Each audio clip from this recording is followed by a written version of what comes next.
Ilsan de Oliveira é pedagoga, produtora cultural e também escritora. Ela é nossa convidada de hoje do Cultura e Saber. Seja bem-vinda. Muito obrigada. Vamos falar um pouquinho dessas 18 obras que você já tem. Todas têm a temática do racismo e também assuntos que são mais delicados de se tratar no dia a dia. Uhum. Conta pra gente. Eu trato basicamente da educação das relações étnico-raciais e de gênero em minha literatura. A literatura que eu faço, ela está categorizada em literatura negro-brasileira, que é diferente da afro-brasileira ou da literatura negra. É uma literatura engajada, politizada, enfim. E nesse sentido, essa literatura que eu tenho produzido, ela acaba sendo fruto da minha experiência como professora, 38 anos em sala de aula. E apesar de muitos profissionais da educação dizerem que a questão racial, ela não existe ou ela não é importante dentro de uma escola ou de uma sala de aula, a minha experiência nesses anos todos em salas de aula comprova que é importante, é uma temática fundamental e que as crianças levam para o espaço da sala de aula, a partir da reprodução do que os adultos do seu entorno acabam dizendo. Então, é muito triste ver que crianças pequeninas, com 4 anos, são capazes de dizer: minha mãe falou que é para eu não brincar com ela porque ela é preta. Minha mãe falou, minha avó, meu pai falou que é para eu não emprestar o lápis para ela, que é para não brincar no tanque de areia, porque ela é preta, porque ela é pobre, porque ela é favelada. Então, esse tipo de preconceito que surge a partir dos adultos no entorno da criança, aqueles que a gente acredita que tem a função de educar, né? E realmente estão educando a partir daquilo que aprenderam. Se a gente parte da lógica de que o Brasil é um país extremamente racista e que o racismo é estrutural, essas famílias acabam compartilhando conhecimentos que acreditam serem importantes e têm como valor. E a gente precisa estar atento porque o racismo mata, a violência de gênero mata. Então, enfim, eu entendo a literatura como um território extremamente profícuo para a gente trabalhar posicionamentos mais libertários, mais humanitários, porque eu entendo que ao longo de 38 anos eu consegui ver as crianças se tornarem extremamente violentas. E isso é algo que nos entristece enquanto educadores e educadoras. E também tenho sentido a perda da força que um profissional da educação antigamente tinha, muito mais do que hoje. Então, é um processo que a partir da literatura eu vou valorizando profissionais da educação, posturas interessantes, mas em destaque, eh, a a forma que as crianças se relacionam com a temática, étnico-racial. Uma forma também de falar com as crianças e até do empoderamento delas, né, a criança preta entender, quem ela é e se posicionar contra o racismo? Fundamental. Aí está a o cerne da questão da literatura negro-brasileira. Então, como ela parte de um posicionamento político, de entender o racismo estrutural no Brasil, estruturante das nossas identidades, como é que a gente avança nessa questão? Quando as pessoas falam: "Ah, você escreve sobre o racismo", não é sobre o racismo, é sobre a superação dele, mas a partir das situações reais que estão aí para qualquer criança vivenciar. Então, quando a criança sai do espaço da socialização primária dela, que acontece em casa, no lar, e ela vai para a socialização secundária, que acontece nas instituições, normalmente nas escolas, né, o berçário, enfim, ali que a criança preta vai saber o que é o racismo. Não através de teorias como nós adultos aprendemos, mas a partir do próprio corpo, a violência sendo dirigida a ela através da sua própria corporeidade, forma de estar no mundo, que é a sua cor de pele, que é o seu cabelo crespo, que são os seus lábios, normalmente grossos, né, enfim, todas essas características que não são bem vistas na sociedade brasileira. Então, nesse sentido, essa literatura que eu proponho é uma literatura ferramenta, que parte de situações que eu sei que todas as crianças pretas brasileiras vivem, que sei que todas as crianças não pretas vivem, ou manifestando seu preconceito, reproduzindo, enfim, mas para a superação de ambas, das crianças pretas e não pretas. As crianças pretas, elas vão se fortalecer no sentido de entender, de se entender como, ou de se entenderem como potências, né, como que sua história não começou na escravidão do povo africano, em diáspora, aqueles que foram trazidos à força para o Brasil. Começou muito antes. E eu parto de um pressuposto científico que afirma África como o berço da humanidade. Se a gente tem as 2 primeiras universidades do planeta Terra no solo africano, como é que a gente pode achar que as sociedades africanas, de uma forma geral, pensando nos 54 países, não tiveram suas formas, suas experiências em potencialidades de ação, de conhecimento, de saber, de cultura, em todas as áreas do conhecimento. Aí está o racismo em relação às pessoas africanas e ainda que saibamos cientificamente que a África é o berço da humanidade, isso não faz parte dos currículos brasileiros. Eh, Amigos africanos costumam rir e dizer, o mundo inteiro sabe que a África é o berço da humanidade, menos o Brasil. Os brasileiros não sabem e ironizam, a gente com essa informação. Mas não é que o Brasil não sabe, não quer saber, né. Não sabe, mas também não quer saber, porque eu rodo desde 92, eu sou uma formadora de profissionais da educação na perspectiva antirracista. E eu viajo esse Brasil inteiro, mas inteiro. Acabei de chegar de Porto Alegre, vindo de 3 semanas de quilombos brasileiros, enfim, trabalhando especificamente isso. Os professores sabem dessa perspectiva científica de África como berço da humanidade. Quando eu pergunto: "Tá no seu currículo? Tá na sua aula? Você incorporou isso?" "Não." "Por que será?" É é o racismo, a resposta é essa.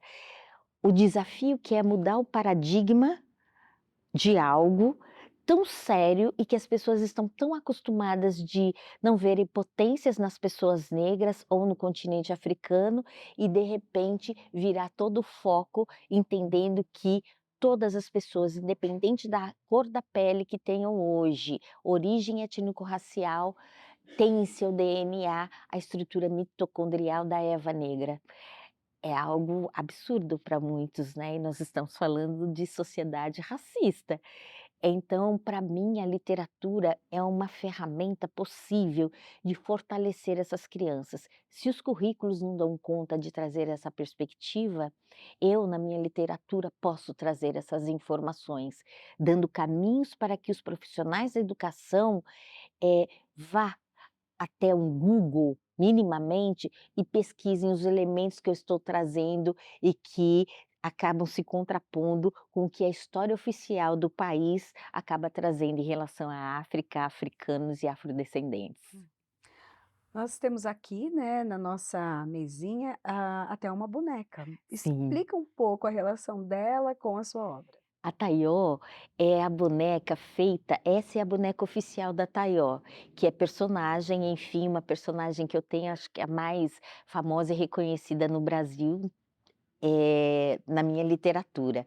Taió é uma personagem e enquanto boneca ela foi feita pela primeira vez em 2013, quando lança o livro pela bonequeira Luciene Campos, que é uma professora, uma pedagoga também de Diadema, e eu a conheci lá, quando eu fui gestora em Diadema, na Secretaria da Educação, e nós colocamos, espalhamos pelas unidades escolares de Diadema, na época 49 escolas, todas fazendo oficinas de bonecas pretas, professoras e a comunidade. Então a Luciene foi essa pessoa, e acabou que Luciene Campos está até hoje fazendo taió, ela afirma que ela construiu a casa dela com a taió, fazendo taió, e para mim isso é uma felicidade tremenda, porque taió é uma ancestral minha, e é alguém que me trouxe um prêmio tão lindo da ONU com esse primeiro livro, O Mundo no Black Power de Taió, que será relançado esse ano pela minha editora, Oxibatá, e ela é personagem aqui também do Taió em Quadrinhos pela Companhia das Letrinhas, enfim, num livro onde eu trago 20 tirinhas, onde eu me obrigo a escrever objetivamente sobre situações vivenciadas ou questões que as crianças fizeram ao longo desses anos, algumas delas, né, em relação à temática racial e à temática de gênero. Então, na ludicidade, para mim é muito importante. Eu sou uma bailarina e coreógrafa, eu sou uma artista multimídia. Então, para mim, todos os elementos que envolvam arte, juntamente com a arte que é a literatura, para mim está valendo muito. Então, a gente sabe que nas escolas as bonecas negras são as menos tocadas, menos acessadas pelos estudantes brasileiros. Então eu faço questão de, enquanto contadora de histórias, ir para uma biblioteca, para uma sala de aula, contar para uma escola com o livro, mas com a Taió, com a boneca pretinha. E no final, a Taió, ela reconhece a coroa dela, mesmo que ela não a veja todos os dias, a coroa na cabeça. E eu faço uma associação conosco, com as pessoas que estão lá ouvindo as histórias, ouvindo essa história especificamente. E no final eu coloco uma coroa de verdade na taió, que as crianças, meninas e meninos, não importa, eles querem ser coroados, mas há aquelas crianças que quando eu vou entregar a taió, que elas querem abraçar tal, dizem: "Não quero abraçar, ela é preta", e resistem. Então, a boneca, eu insisti para ela estar aqui, de trazer a boneca, as bibliotecárias: "Kio, a gente tem boneca". "Ah, você vai levar só os livros?" Falei: "Vou levar a boneca. Quem sabe eu consiga colocar a boneca nessa entrevista, porque ela não é alegórica simplesmente, é algo fundamental e que dita a identidade brasileira", né. Então esse reforço de entender que as bonecas negras precisam ser acessadas, assim como as crianças negras sempre tiveram bonecas brancas para brincar, para ninar, por que que a sociedade brasileira resiste em dar para as crianças, também não negras, bonecas negras para brincar? Então, tá tudo ligado, parece que é algo simplesmente lúdico para enfeite, mas não é. É questão de manifestação do racismo brasileiro também, então é extremamente político, essa boneca está aqui entre a gente nessa conversa. Vamos aproveitar esses 2 livros que você trouxe, são os mais recentes, premiados, né. Eu queria que você, contasse um pouquinho do que eles trazem. Quando fala ali, né, por Uhum. exemplo, do Black Power, né, o mundo O no Black Black Power Power de de Taiô. Taió. Eh, Conta um pouco, porque é uma característica, né, o cabelo, e por muito tempo ele foi, estilizado, né, e até Perfeito. sofreu muito preconceito. Hoje a gente já vê tanto as meninas quanto os meninos, aproveitando do seu cabelo, gostando do seu cabelo. E isso é mérito dessa literatura preta que acabou chegando, e que não é algo recente, não é algo é algo muito recente, aliás, não é algo que tem um longo tempo, esse empoderamento das pessoas jovens, crianças usarem os seus cabelos com penteado black power, os seus crespos soltos ao ar, enfim, é um processo que vem junto com a Lei 10.639 de 2003, ao longo desses anos, que ela tem pouco mais de 20 anos, mas nesse sentido, a literatura a partir de 2009, 2010, a literatura com textos negros, escrito por pessoas negras, começam a acessar as grandes editoras. Grandes não, as medianas e as pequenas. As grandes é algo que acontece muito mais recentemente. Então dizer isso é importante para por quê? Esse aqui não é um livro mais recente meu, é o meu segundo livro. O primeiro é o Omobá de 2009, em 2013 eu lanço O Mundo no Black Power de Taió. Aqui tem um trecho que ele é incrível. A Taió é uma personagem que ela é super, bem informada, ela sabe da sua história, ela sabe da sua ancestralidade, reconhece a beleza dela, porque ela se vê através dos olhos da mãe. E a mãe acha incrível, linda, e ela se vê dessa forma. E ela tem uma mãe que enfeita os cabelos dela com borboletinha, com florzinhas, com trancinhas, enfim. E aí chega um momento que ela vai para a escola, na sala de aula, e tem um trecho que diz assim, "Quando seus colegas dizem que seu cabelo é ruim, Taió responde: o meu cabelo é muito bom, porque ele é fofo, lindo e cheiroso. Vocês estão com dor de cotovelo, porque não podem carregar o mundo nos cabelos como eu posso."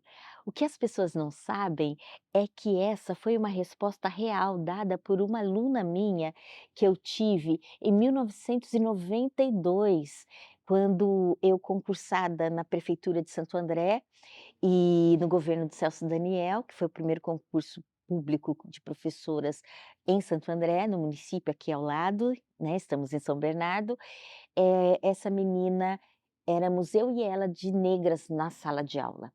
E a gente sofria todas as violências racistas, e de reprodução do racismo. Racista por parte dos pais e avós e mães, e de reprodução desse racismo por parte das crianças. E Janaína era essa menina de 4 anos que chorava o tempo todo, porque as crianças diziam que não iam brincar com ela e que ela não podia fazer parte dos grupos, porque ela era preta. E eu fui desenvolvendo um projeto curricular para fortalecer aquela sala de aula. E enfim, isso do início do ano. Quando chega mais ou menos no mês de outubro, Janaína se levanta, vem, do meu ladinho, eu estava sentada na cadeira, na mesa, e ela veio e fala assim: "Pô, pô, fulano", eu lembro o nome da Janaína, eu não lembro mais o nome do menino, "disse que meu cabelo é duro, que o meu cabelo é ruim." Só que dessa vez ela não chorou. Então eu entendi que alguma coisa tinha acontecido. E aí eu pergunto para ela: "É mesmo? E dessa vez você conseguiu dar uma resposta para ele?" Aí ela fez. Aí eu disse: Que você falou?" "Eu falei que meu cabelo é muito bom, porque ele é fofo, lindo e cheiroso." Essa foi a resposta dela. Então, para mim, colocar chaves reais em cada livro, em cada texto, para mim acaba sendo fundamental. Esse aqui ganhou um prêmio da Unesco, são 20 tirinhas. Tem uma tirinha que eu gosto muito e que a editora Companhia das Letrinhas, no primeiro momento, tirou, achando que era muito violenta essa tirinha. E é uma tirinha que eu fiz questão de que ela colocasse de volta, senão não publicaria, não ia para a gráfica. E aí a tirinha que se chama Medo. E foi uma situação que eu vi ao sair da escola, que estava dando formação para os professores, deixei o carro lá no estacionamento e fui para outra a pé. Nesse meio tempo, eu vejo 2 meninos em suas bicicletinhas, não tinham mais que 8 anos, pedalando, dobram uma esquina e logo na sequência um carro de polícia, lentamente, os policiais não estavam nem olhando para eles, também dobra a esquina. Um menino cutuca o outro e diz: "Fulano, fulano", fala o nome do menino que também não me lembro e diz: a polícia, eu tenho medo da polícia." E o outro dá uma parada na bike e fala assim: "Medo da polícia? Mas por quê? Nós não somos pretos." Essa foi a tirinha que a companhia achou que era violenta. E eu quero dizer que violento é o racismo, porque essa é uma realidade que as crianças vivem. Que país é esse onde crianças de no máximo 8 anos têm a noção exata de onde é que a polícia vai apertar, mesmo crianças? Então, para mim é isso, é pensar nessa literatura que consegue ler o mundo. Paulo Freire já lhe dizia que a leitura do mundo precede a leitura das palavras. E é exatamente isso. Eu tive uma mãe que me estimulou desde meus 2 anos e meio de idade, quando eu fui para a escolinha, e eu sou alfabetizada desde os 4, ela estimulava a olhar o mundo. Ela falava: "E registra tudo que você viver, não deixa de escrever o que você vê." E eu cresci mais ou menos nesse campo de que eu imagino que é a profissão de um jornalista, né, de campo, que está em campo e está anotando, está registrando, está gravando. Então eu estou sempre com equipamento de áudio, sempre com bloquinhos de notas, se não estou com bloquinho de notas, eu estou com o celular, tenho note no celular, estou ali registrando, porque eu aprendi a fazer essa leitura do mundo. E ela realmente antecede palavras.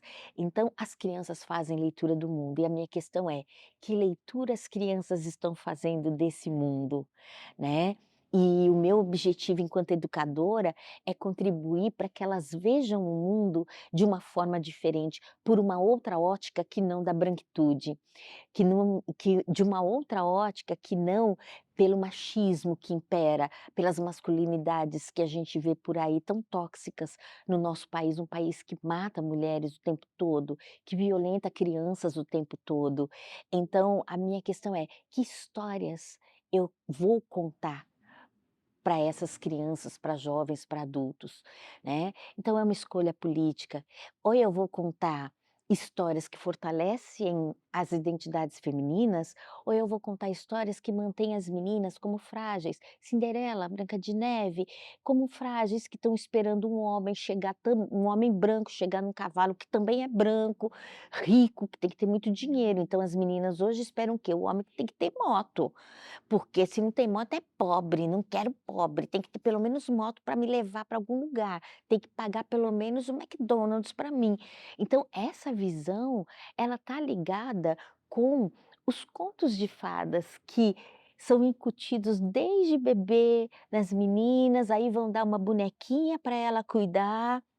Aí vai dar um joguinho de cozinha para ela cozinhar, e isso normaliza uma situação que ela pode existir como deve, porém não ficar estancada somente naquilo. As meninas merecem muito mais, podem muito mais do que estar pensando numa união ou estar engravidando tão jovenzinhas. Então para mim, vale muito na literatura trazer, inclusive como eu trago princesas africanas em alguns livros, eu trago muito isso da mitologia iorubá, onde são mulheres e jovens extremamente fortes e potentes, que têm o seu poder interior e estão preocupadas em trabalhar e desenvolver o seu poder interior, né. Então imaginar dentro de uma mitologia que uma deusa, uma personagem, ela pode virar uma borboleta e sobrevoar suavemente situações, grupos, pessoas, enfim, a natureza, mas ela também tem o poder de virar um búfalo e pensar, transportar isso para as nossas relações, eh, entre homens e mulheres no nosso país, por exemplo, me parece um exemplo de princesa muito interessante, porque nós mulheres, ora nós, podemos exercer a nossa delicadeza, a nossa suavidade, não que isso seja uma característica nossa, basicamente, mas também a gente sabe que em alguns momentos a gente tem que ir com um peso maior, como um búfalo, para defender os nossos espaços, para defender a nossa vida, na verdade. Então, esse caminho da literatura para mim, que eu classifico a minha literatura infantil como Line Beijo, é a literatura negro-brasileira do encantamento infantil e juvenil, é um campo teórico que eu defendo, muito específico, porque é muito específico a forma que eu trabalho, os personagens na literatura, a partir de realidades, enfim, porque eu acredito que as crianças negras se desencantam pelo próprio corpo muito cedo no Brasil, porque alguém vai gritar que ela é preta, e que ela é macaca, e que ela tem cabelo duro, e que ela é macumbeira, e que ela então muito cedo existe o desencantamento pelo corpo, e eu entendo que o encantamento precisa acontecer. E para mim a ferramenta para esse reencantar corpos pretos é a partir da literatura. E felizmente eu vejo eu tenho visto um reencantamento dos corpos não pretos, as crianças brancas dizendo: "Eu sou Taió também, eu quero ser Taió". Então, crianças brancas com seus cabelos crespos, que também prendem esses cabelos encaracolados, enfim, cheios, que têm também as suas transformações a partir dessa história. Então, é por aí.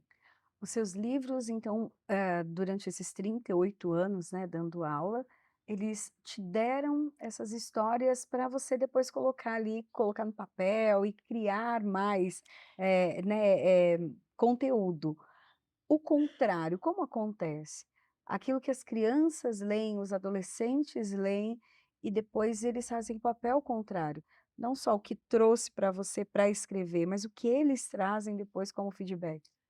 São feedbacks incríveis. O que me veio na cabeça agora para contar primeiramente é de uma mulher adulta. Ela tinha 28 anos na época e ela era uma gerente de banco em Manaus.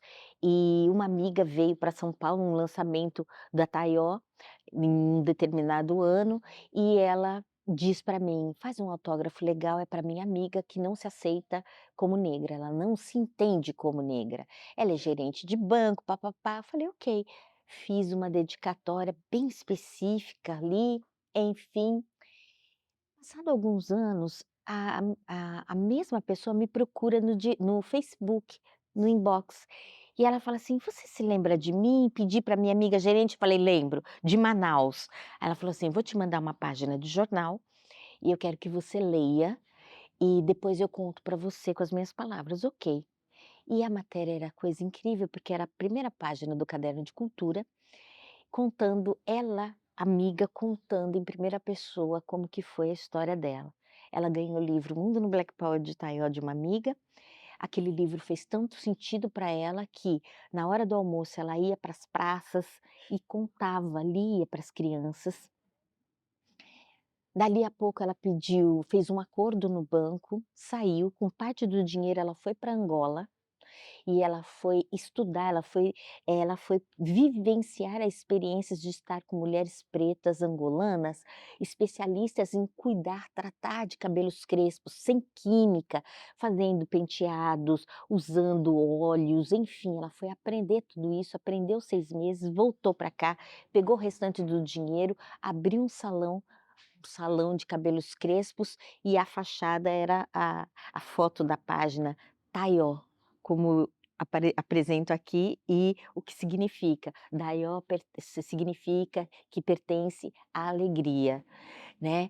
Então essa é a fachada, para mim essa é uma transformação gigantesca. Uma outra cena que eu recebo muitas imagens de pessoas do Brasil inteiro, porque meu celular é público, né, enquanto pessoa pública, tem o número público, tá lá Instagram, Facebook, e o povo acessa muito. E aí mandam fotos, as professoras mandam fotos das suas mães, idosas. Então elas têm entre 80 e 92 anos, sentadas na cama.